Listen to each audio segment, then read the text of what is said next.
Small Steps is a new idea promoting environmental awareness to help make Camden a low-carbon borough.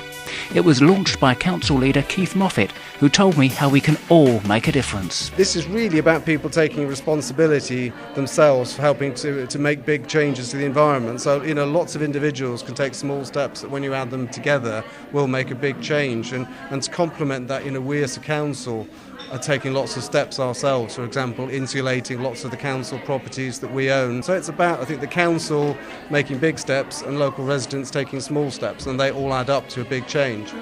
The scheme is being run in partnership with the textile recycling charity Trade, who were giving workshops to local residents. The idea was to transform old clothes found at the back of the wardrobe into reusable fashion items. The winner, Stella, told me about the shirt she was refashioning. I went for a sort of military-themed style because I was inspired by a jacket that was just outside. So I changed it around a bit, and I cut sleeves and I cut the collar and I put some big buttons on. I put some lace. It's got this sort of girly look. She's the face on the radio. She's the party on the morning show. Taking it in isn't going to be a problem. What we're going to do is we're going to put it on you, inside out, and pin it how we want to take it in. My name's Lila Patel, and I'm the Head of Education at Trade.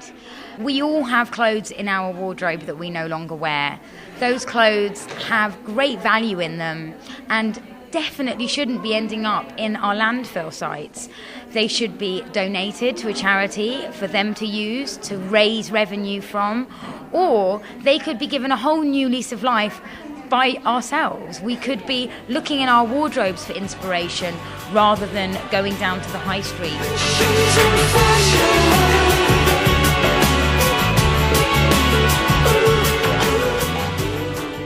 Recycling isn't anything new. Camden resident Beryl told me that she's been recycling since she was a child back in the 1940s.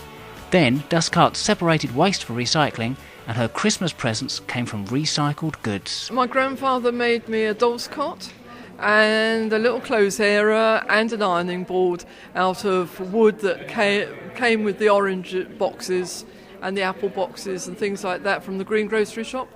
My father made me a little iron out of scrap brass from the railway works, which they had to buy and get a chit to be allowed to take it out of the railway works. He stayed one night, made me a little iron, and there was a bit of scrap copper which he used for the handle. And I could heat it up on the open fire and iron the doll's clothes. I've still got it, I use it as a paperweight. You obviously enjoyed those toys very much, but do you think kids these days would be that impressed if their dad made them some toys out of scrap? No, I don't think they would. But we didn't have anything, so any toy was a bonus.